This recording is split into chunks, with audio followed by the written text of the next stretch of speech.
Si votre pression monte quand vous vous fâchez, quand vous marchez vite ou même sans raison, en 2 minutes vous pouvez la faire redescendre. Et ce n'est pas de la magie, c'est de la physiologie humaine.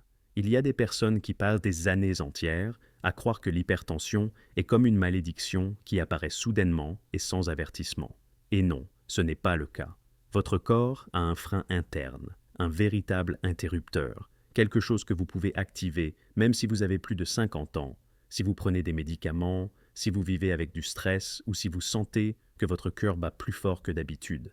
Cet interrupteur existe, il est en vous, et aujourd'hui, je vais vous l'enseigner. Et je ne le dis pas pour vous motiver, ni pour créer de faux espoirs. Je le dis parce que je le vois tous les jours à la clinique. Des personnes âgées qui arrivent avec la pression dans les nuages, avec ce tremblement dans les mains, avec la peur dessinée sur le visage. Beaucoup viennent déjà fatigués de vivre avec des frayeurs chaque semaine, fatigués d'entendre le bip, bip, bip du moniteur marquant des chiffres qui semblent menacer leur tranquillité. Mais voici ce qui est important. La pression ne monte pas seulement à cause de la maladie. La pression monte aussi à cause des émotions, des pensées, des souvenirs, d'une dispute familiale, d'une mauvaise journée ou même de la simple anticipation de se mesurer. Et quand on ne comprend pas cela, on vit à la merci de l'appareil sans savoir que le corps a une façon rapide de revenir à son état normal. C'est pourquoi, aujourd'hui, je veux vous donner quelque chose de très pratique. Pas une théorie, pas un conseil de plus, pas une liste interminable d'aliments, mais une technique réelle, une technique utilisée par les cardiologues quand un patient arrive avec 160-95, avec la poitrine serrée et la sensation que son cœur va sortir. Une technique si simple que n'importe qui peut l'utiliser, même s'il est seul. Nerveux ou effrayé, imaginez un instant que vous avez entre vos mains la capacité de calmer votre cœur sans médicaments, sans exercice compliqué, sans vous allonger par terre ou sans entrer en panique. Imaginez que vous pouvez faire baisser la pression tout en étant assis dans votre salon, dans votre cuisine ou même au travail. C'est ce que je vais vous enseigner aujourd'hui. Alors, restez avec moi, car dans quelques minutes, vous comprendrez pourquoi cette technique fonctionne si rapidement et comment elle peut devenir un outil qui vous accompagnera toute votre vie. Vous n'êtes pas à la merci de votre pression. Votre corps sait revenir au calme. Il a juste besoin que vous lui rappeliez comment le faire. La plupart des gens croient que la pression artérielle ne monte que lorsque quelque chose de grave se passe dans le corps. Mais la vérité est qu'après 50 ans, la pression peut s'envoler même sans cause apparente. Elle peut monter lorsque vous vous levez rapidement, lorsque vous recevez une mauvaise nouvelle, lorsque vous discutez, lorsque vous avez peur, lorsque vous ne dormez pas bien ou lorsque vous pensez simplement trop. La pression répond aux émotions, aux environnements et aux moments. Et même si parfois elle semble imprévisible, elle suit en réalité des schémas très clairs que votre cœur a appris après tant d'années de stress accumulé. Je le vois constamment en consultation. Des personnes qui vivent avec le moniteur à la main, se mesurant 3 ou 4 fois par jour, essayant de comprendre pourquoi un matin elles se sentent bien et l'après-midi elles sont à 155 ou 160. Elles arrivent de préoccupées avec les yeux fatigués, me demandant si elles sont sur le point de faire une crise cardiaque, si ce vertige signifie quelque chose de mauvais ou si ce bourdonnement dans la tête est le premier signe d'un AVC. Beaucoup s'assoient devant moi avec un long soupir, comme si elles portaient des années de peur et de silence, et presque toutes répètent dans la même phrase « Docteur, je n'ai rien fait et pourtant ça a monté ». Et je comprends cette peur, car il n'y a pas de sensation plus déconcertante que de sentir le cœur s'accélérer sans raison, ou cette chaleur sur le visage qui monte soudainement, ou cette douleur légère dans la nuque qui apparaît comme un éclair. Je comprends la peur de la nuit quand on se couche et qu'on sent les battements plus forts que pendant la journée. Je comprends la peur de marcher seul au cas où la pression monterait dans la rue. Je comprends l'angoisse de vérifier le moniteur et de trouver un chiffre qui semble trop élevé pour être tranquille. Mais voici ce que peu de gens savent. Votre corps ne vous trahit pas. Il vous demande de changer de rythme. Tout comme une voiture qui a été conduite pendant des heures a besoin de ralentir pour ne pas surchauffer. Votre cœur a aussi besoin de pause. Avec les années, le système qui régule la pression devient plus sensible, réagit plus fortement à de petites émotions, à de brèves frustrations, même à des pensées qui ne semblent pas importantes. Chaque colère, chaque sursaut, chaque préoccupation laisse une empreinte interne, et quand le corps ne peut plus supporter autant, il répond par une pression élevée comme une façon de vous protéger, non de vous nuire. C'est pourquoi, quand un patient arrive effrayé, avant de parler de médicaments, je parle toujours de contrôle, je parle de comprendre le corps, de connaître ces signaux, de retrouver la confiance perdue, car quand vous comprenez pourquoi votre pression monte, vous cessez de vous sentir fragile et commencez à vous sentir capable. Et quand vous ressentez cette capacité, la pression commence à obéir à nouveau et cela change tout. L'erreur commune qui sabote la pression. Quand la pression monte, la plupart des gens commettent exactement les mêmes erreurs. Et ils ne le font pas par ignorance, ils le font parce que l'instinct nous pousse à agir d'une manière qui semble logique, mais qui en réalité aggrave tout.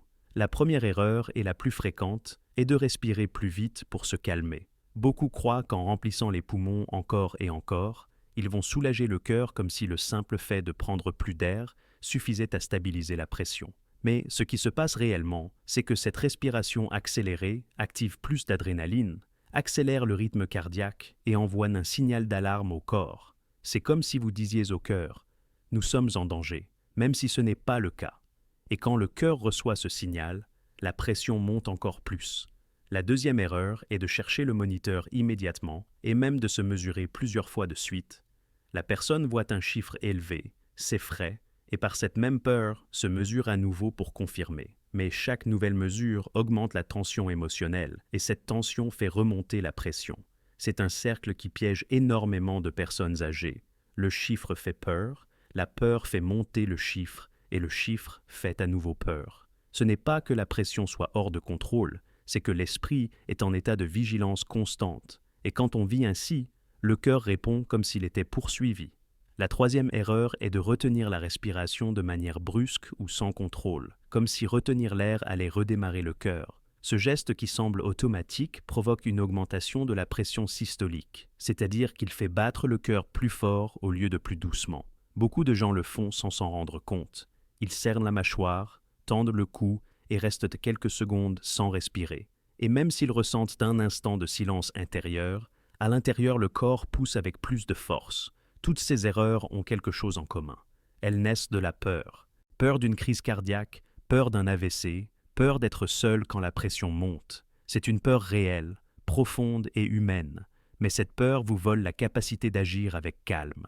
C'est pourquoi, avant de vous enseigner la technique, j'ai besoin que vous compreniez quelque chose de fondamental. La pression ne se baisse pas avec désespoir, elle se baisse avec direction. Ce n'est pas arrêter de respirer, c'est respirer comme le fait un cœur qui veut survivre, un cœur qui cherche un rythme stable, lent et sûr, un cœur qui a besoin de sentir que vous êtes aux commandes, pas en fuite de vous-même. Et quand vous apprenez ce rythme, la pression répond, non par magie, non par chance, mais parce que le corps reconnaît le bon signal. Et c'est le premier pas pour retrouver le contrôle que vous avez tant perdu au fil des ans. Pour comprendre pourquoi cette technique fonctionne si rapidement, vous devez d'abord savoir que votre corps a deux systèmes qui contrôlent presque tout ce que vous ressentez. L'un est le système qui accélère, celui qui vous met en alerte, qui augmente la pression quand il y a du stress, de la colère ou de l'inquiétude. C'est celui que la plupart connaissent comme le mode de défense.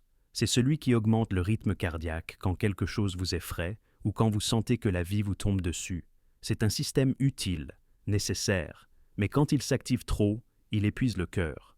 L'autre système est l'opposé. C'est celui qui calme, qui fait baisser le pouls, réduit la pression, détend les muscles et vous permet de penser clairement. C'est celui qui entre en action quand vous respirez lentement, quand vous vous asseyez, quand vous fermez les yeux ou quand vous vous sentez en sécurité. Ce système est connu comme le frein interne du corps. Quand ce frein s'active, le cœur cesse de se battre et commence à retrouver son rythme naturel. Ce que la plupart des gens ne savent pas, c'est que les deux systèmes s'affrontent tout au long de la journée. Si l'un monte, l'autre descend. Quand le stress domine, la pression monte.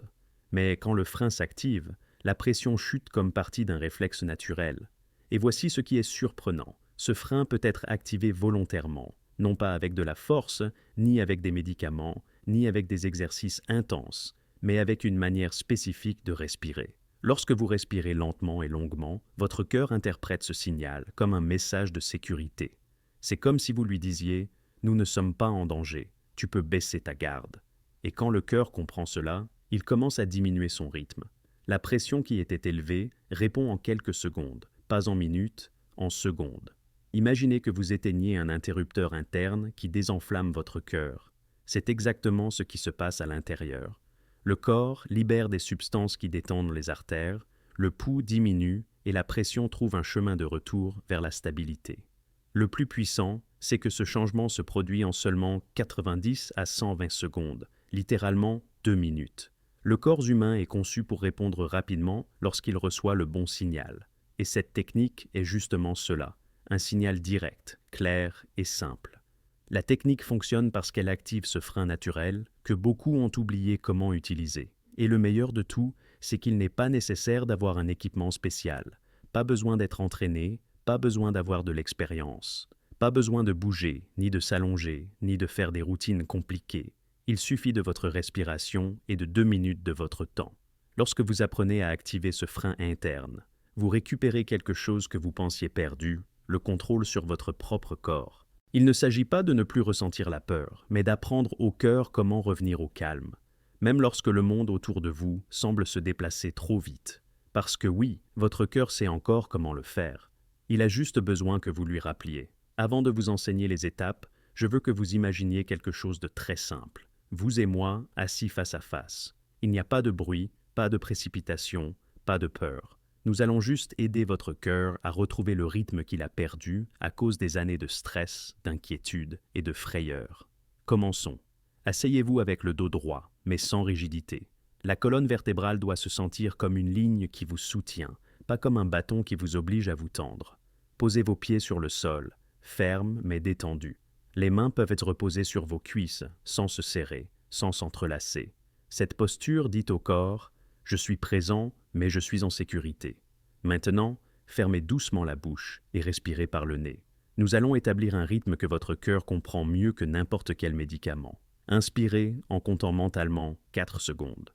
1, 2, 3, 4. Ne remplissez pas la poitrine comme si vous alliez plonger.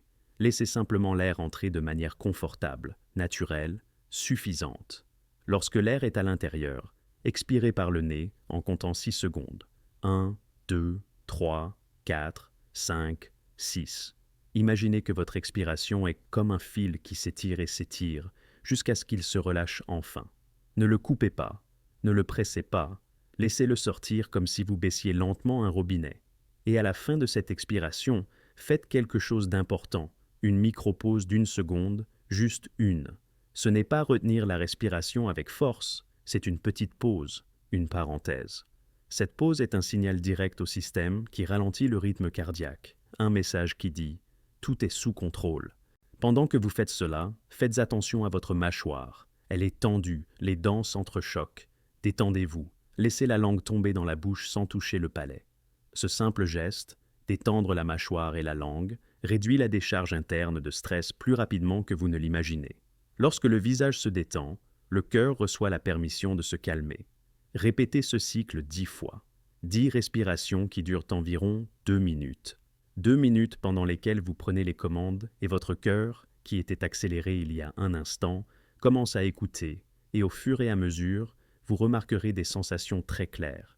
Le battement cesse de pousser avec force, la nuque se décompresse, la tête cesse de se sentir lourde. Vous sentirez que la pression se détache du cou et de la tête comme si le corps relâchait une corde qui était trop tendue. Vous n'avez pas à le faire parfaitement, vous n'avez pas à exagérer. Cette technique fonctionne parce qu'elle est naturelle, parce qu'elle respecte le design du corps et parce qu'elle active le frein interne que vous pensiez perdu. Ici, ce n'est pas celui qui respire le plus profondément qui gagne, c'est celui qui respire avec intention. Juste 2 minutes. 2 minutes qui peuvent changer une journée entière. Si votre cœur pouvait parler, en ce moment il vous dirait « Merci de m'avoir rappelé le chemin du retour ». La technique fonctionne lorsque vous êtes calme, oui, mais son véritable pouvoir apparaît lorsque la pression monte dans les moments difficiles, parce que la question n'est pas de savoir si vous pouvez le faire assis en silence. La question est de savoir si vous pouvez l'utiliser lorsque le cœur bat plus fort, lorsque la pensée s'accélère et lorsque la peur commence à pousser de l'intérieur. Et la réponse est oui. C'est précisément là que cette technique montre de quoi elle est faite. Lorsque vous vous mettez en colère, la pression peut monter en quelques secondes, non pas par un mauvais caractère, mais parce que le corps interprète la colère comme une menace. À ce moment-là, n'essayez pas de discuter ni de vous défendre. Inhalez simplement en 4 secondes, expirez en 6, faites la micro-pause et répétez 3 cycles. Ce schéma coupe la décharge interne qui alimente l'augmentation de la pression et empêche le cœur d'entrer en mode combat. Lorsque le stress s'accumule, celui qui ne crie pas, mais pèse toute la journée, le cœur commence à battre plus fort sans que vous ne le remarquiez. Si vous sentez la poitrine serrée, la respiration courte ou la tête pleine de préoccupations, utilisez la technique. L'expiration prolongée est interprétée par le corps comme un message clair que la menace est terminée, même si la situation externe n'a pas changé. C'est pourquoi cela fonctionne même sans modifier quoi que ce soit autour de vous, car cela change ce qui se passe à l'intérieur. Lorsque vous regardez le numéro du moniteur et voyez quelque chose de élevé, souvent la pression monte encore plus. C'est un phénomène très courant. Si le numéro vous fait peur, ne vous mesurez pas à nouveau. Respirez d'abord. Faites 3 cycles complets de 4-6. Faites une pause avant de répéter la lecture. Cela peut simplement faire baisser la pression de 5 à 15 points en quelques minutes. Ce n'est pas de la théorie, je le vois tous les jours en consultation. Lorsque vous dormez mal, le corps se réveille enflammé, tendu et plus sensible. C'est pourquoi, de nombreux matins, la pression est plus élevée. Dès que vous vous réveillez, asseyez-vous sur le lit et faites la technique pendant 2 minutes. Cette petite habitude empêche la pression de commencer la journée accélérée et de marquer le reste de la journée. Lorsque l'inquiétude vous envahit, l'esprit court si vite que le cœur essaie de suivre. Ce n'est pas de l'imagination. Chaque pensée active des signaux réels dans le corps. Si vous sentez que l'esprit vous entraîne, fermez les yeux un moment et faites le rythme 4-6 pauses. L'esprit se calme lorsque le cœur cesse de pousser avec tant de force. Il y a quelques mois, un homme de 72 ans est venu en consultation. Il venait avec une pression de 165/100 après une colère familiale. Il était tremblant, agité et convaincu qu'il aurait besoin de médicaments d'urgence. Avant de lui donner quoi que ce soit, je lui ai demandé de respirer avec moi. 2 minutes exactes. Lorsque j'ai répété la mesure, la pression était tombée à 1508. Ce n'était pas de la magie, ce n'était pas de la chance. C'était le corps répondant au bon signal. Et il n'existe pas de ligne qui divise l'émotionnel du physique. Chaque émotion se traduit par un ajustement à l'intérieur du cœur et des artères. Cette technique fonctionne même lorsque tout semble psychologique, car elle n'essaie pas de calmer l'esprit directement. Elle calme le corps, et lorsque le corps baisse la garde, l'esprit le suit. Dans les moments critiques, lorsque tout semble désordonné, c'est l'outil qui remet de l'ordre en vous. Juste 2 minutes. Et votre cœur se souvient du chemin du retour. Lorsque vous souhaitez accélérer encore plus l'effet de la technique, il existe un complément de seulement 30 secondes qui aide le corps à faire baisser la pression plus rapidement. Cela ne nécessite ni force ni expérience et ne provoque pas de douleur. Il s'agit simplement de stimuler une zone du cou qui agit comme un capteur interne.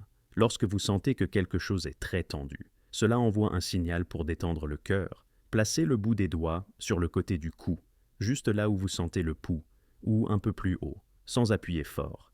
Faites un massage très doux, comme si vous nettoyiez une légère tache sur la peau. Mouvement lent, circulaire, sans serrer. Ce massage envoie un signal qui dit au corps « Vous pouvez diminuer la force du battement ». Ensuite, faites un deuxième pas. Bougez le cou de chaque côté, très lentement, juste 1 cm. Tournez la tête à droite, revenez au centre. Tournez à gauche, revenez au centre. Ce n'est pas un étirement, c'est un mouvement de relaxation. Imaginez que vous relâchez un nœud intérieur qui était serré depuis des heures. Ce complément ne remplace pas la technique de respiration, mais la renforce. C'est comme donner au cœur 2 messages en même temps pour qu'il comprenne plus rapidement. Cela dit, il y a des situations où il vaut mieux ne pas le faire. S'il a eu des vertiges très forts ces derniers jours, s'il a des antécédents de problèmes importants dans les artères du cou, ou s'il a eu des douleurs récentes au cou, dues à une contracture ou une blessure. Si l'une de ces situations vous semble familière, continuez uniquement avec la respiration. Avec elle, c'est plus que suffisant pour abaisser la pression de manière sécurisée. Pour la plupart des gens, ce petit complément de 30 secondes produit une sensation très claire. Le cou se détend, la poitrine se libère et le cœur cesse de pousser aussi fort. C'est une étape simple, mais profondément efficace. Cette technique est puissante, mais il est très important de comprendre ce qu'elle fait et ce qu'elle ne peut pas faire. Ce n'est pas un remplacement de vos médicaments. Si votre médecin vous a déjà prescrit un traitement, cette respiration ne remplace aucun comprimé ni ne corrige de manière radicale une hypertension qui est présente depuis des années. Elle ne guérit pas non plus l'hypertension chronique, ni n'efface les dommages accumulés dans les artères au fil du temps, et encore moins n'empêche que les mauvaises habitudes continuent d'affecter votre santé si elles ne sont pas corrigées. Une mauvaise alimentation, un excès de sel, la sédentarité ou le stress constant, continue de nuire même si vous respirez bien. Mais cela ne signifie pas que c'est une technique mineure. Au contraire, cette respiration contrôle les pics dangereux qui apparaissent soudainement et qui effraient tant de personnes âgées. Elle aide à diminuer les symptômes qui accompagnent ces moments. La chaleur au visage, le pouls fort, la tension dans la nuque, le léger vertige ou cette sensation que quelque chose ne va pas. Et elle soutient également l'efficacité du traitement que vous suivez déjà, car un corps moins stressé réagit mieux à tout médicament. Pensez à cette technique comme à un pont. Elle ne vous guérit pas, mais elle vous mène à un endroit plus sûr pendant que votre cœur retrouve sa stabilité. Elle ne promet pas de miracle, mais elle vous offre du contrôle, ce qui était quelque chose que beaucoup de personnes perdent avec les années et croient ne jamais pouvoir retrouver. Lorsque vous respirez ainsi, votre pression se souvient de son chemin de retour, et ce simple fait répété encore et encore peut faire la différence entre vivre dans la peur et vivre avec confiance. Il y a quelque chose de très important que je veux que vous compreniez. Il ne suffit pas de connaître la technique. Ce qui est vraiment transformateur, c'est de l'intégrer dans une routine quotidienne. La pression artérielle ne répond pas seulement au moment de crise, elle répond à la façon dont vous vivez, respirez, pensez et bougez pendant la journée. C'est pourquoi ce petit plan quotidien est conçu pour que votre corps commence à s'habituer à un rythme différent, plus stable, plus prévisible et plus doux pour votre cœur. Ce n'est pas compliqué. Cela ne nécessite pas d'efforts physiques, pas de technologie ni de grands changements dans votre vie. Cela nécessite à peine 6 minutes réparties dans votre journée. Mais ces 6 minutes peuvent influencer plus que vous ne l'imaginez votre stabilité émotionnelle et cardiovasculaire. Commençons par le matin, car c'est le moment où votre corps est le plus vulnérable. Lorsque vous vous réveillez, le cœur passe d'un rythme lent à un rythme plus actif, et de nombreux adultes âgés y expérimentent leurs premières augmentations de pression. Parfois, ils se sentent étourdis, parfois, ils ressentent une pression dans la nuque, parfois, ils sentent le pouls plus fort que d'habitude. Ce n'est pas un hasard. Pendant la nuit, le corps libère des hormones qui peuvent élever la pression dès que l'on ouvre les yeux. C'est pourquoi, avant de se lever, asseyez-vous au bord du lit, redressez votre dos et réalisez la technique de 2 minutes. Inspirez en 4, expirez en 6, micro-pause, mâchoire détendue, 2 minutes. Ce petit rituel dit au cœur « Ne cours pas, tout va bien ». Beaucoup de personnes qui le font remarquent que leur matin commence plus doucement, sans sursaut, sans cette sensation que la journée commence avec tension au lieu de calme. C'est une ancre émotionnelle qui empêche la pression de commencer la journée à des chiffres inutilement élevés. Ensuite, nous avançons à midi. Ce moment de la journée est critique pour une raison très simple. C'est lorsque la pression a tendance à augmenter à cause de l'accumulation de tension. Ce n'est pas un grand stress, ce n'est pas une frayeur, ce n'est pas une colère, c'est une accumulation silencieuse. La matinée est déjà passée. Vous avez eu des conversations, des tâches, des préoccupations petites et grandes. Tout cela s'accumule dans le corps, et ce poids accumulé se manifeste souvent par une sensation très spécifique. Pression dans le cou, raideur dans les épaules, battement fort dans la tête. Si vous ressentez cela, ne l'ignorez pas. Si vous laissez passer, cette tension peut élever votre pression sans que vous ne le remarquiez. C'est ici que le deuxième moment du plan quotidien entre en jeu. Arrêtez-vous 2 minutes. Vous n'avez pas besoin d'être seul. Vous n'avez pas besoin d'un espace spécial. Asseyez-vous où vous pouvez, adoptez la bonne posture et réalisez la technique. 2 minutes de respiration profonde peuvent désactiver la tension accumulée de toute la matinée et éviter que la pression n'augmente l'après-midi, qui est un autre moment où des chiffres élevés apparaissent au souvent. J'ai vu des personnes qui, en intégrant cette étape, réduisent significativement les pics soudains qui leur causaient auparavant des frayeurs quotidiennes. Enfin, nous arrivons à la nuit. C'est l'un des moments les plus importants car ici le cœur a besoin de diminuer son intensité. Beaucoup de personnes essaient de dormir avec l'esprit agité, avec des préoccupations de la journée, avec de l'anxiété, avec des tâches non résolues qui continuent de tourner mentalement. Cette agitation n'est pas uniquement mentale, elle est aussi physiologique. Le cœur bat plus fort, la poitrine est plus tendue, la pression peut rester élevée même lorsque l'on est couché. C'est pourquoi, avant de dormir, offrez-vous 2 minutes de plus. Ne le considérez pas comme un exercice, mais comme une clôture de la journée. Asseyez-vous sur le lit, réalisez la technique et permettez à votre corps de comprendre qu'il est temps de se reposer. L'expiration prolongée réduit la force du battement, calme l'esprit et abaisse le ton général du système. Beaucoup de personnes m'ont dit qu'elles dorment mieux depuis qu'elles appliquent ces 2 minutes nocturnes. D'autres ont remarqué qu'elle ne se réveille plus avec une pression élevée comme avant. Ce n'est pas de la magie, c'est un cœur qui apprend à clôturer la journée sur un ton plus doux. En plus de ces 3 moments clés, je veux ajouter une recommandation médicale qui fait une grande différence. Tenez un carnet, quelque chose de simple, un petit cahier, où vous notez les moments où vous ressentez des pics, les jours où vous dormez mal, les jours où la pression se réveille plus haute, les jours où la température fonctionne plus vite. Ce registre n'est pas pour s'obséder, mais pour apprendre à connaître votre corps. Avec quelques semaines de notes, vous pourrez identifier des motifs, des aliments qui augmentent votre pression, des horaires qui vous affectent, des situations qui se répètent. Et lorsque vous connaissez vos motifs, vous cessez de vivre dans l'ignorance et commencez à prendre des décisions plus éclairées. De plus, tenir un registre aide également votre médecin à mieux comprendre votre cas et à ajuster votre traitement avec plus de précision. Ce plan quotidien, bien qu'il semble petit, est puissant. 6 minutes par jour peuvent changer la façon dont votre corps fait face au stress, comment votre pression répond aux émotions et comment votre cœur trouve la stabilité. Vous n'avez pas besoin de discipline extrême, vous n'avez pas besoin d'outils spéciaux, vous avez juste besoin de constance et du désir de vous sentir mieux.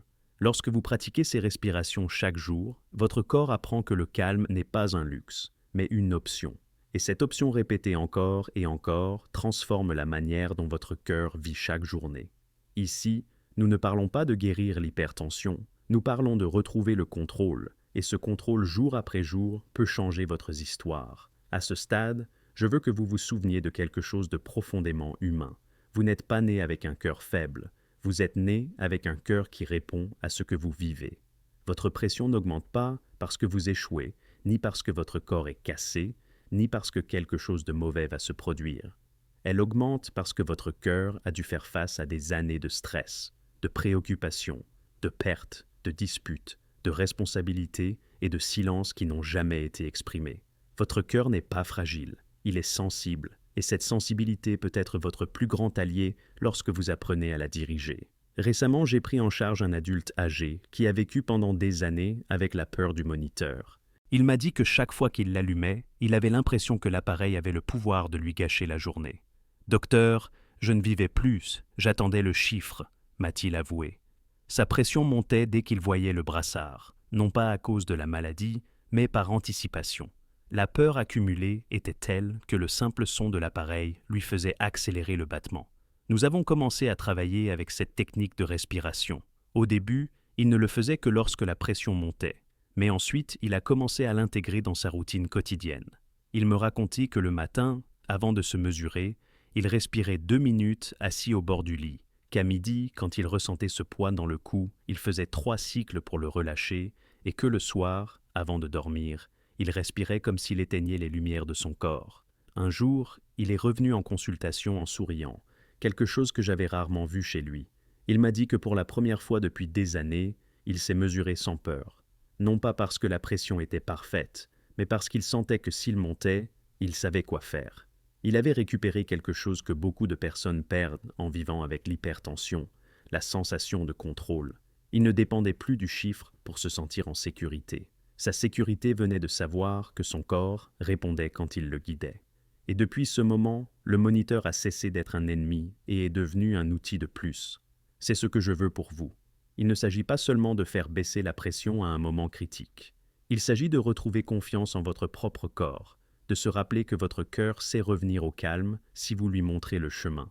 Vous n'êtes pas né pour vivre dans la peur, vous êtes né pour vivre avec direction. Et s'il y a une phrase que je veux que vous reteniez aujourd'hui, c'est celle-ci. Votre pression baisse quand votre corps sent que vous rentrez chez vous, quand vous cessez de vous battre contre vous-même, quand vous respirez avec intention, quand vous donnez à votre cœur un rythme qu'il peut comprendre. C'est votre maison, c'est votre refuge, et il est toujours en vous. Si cette vidéo vous a apporté de la clarté, dites-moi dans les commentaires si vous avez également ressenti ces pics soudains de pression. Et si vous voulez que je vous enseigne d'autres techniques simples qui aident à stabiliser le cœur. Votre expérience peut aider des milliers de personnes qui se sentent aujourd'hui comme vous et ont besoin de savoir qu'elles ne sont pas seules. Et si vous voulez continuer à apprendre des façons pratiques et humaines de prendre soin de votre santé, je vous invite à vous abonner. Ici, je vous accompagne pas à pas, toujours avec des informations claires, fiables et faites pour vous.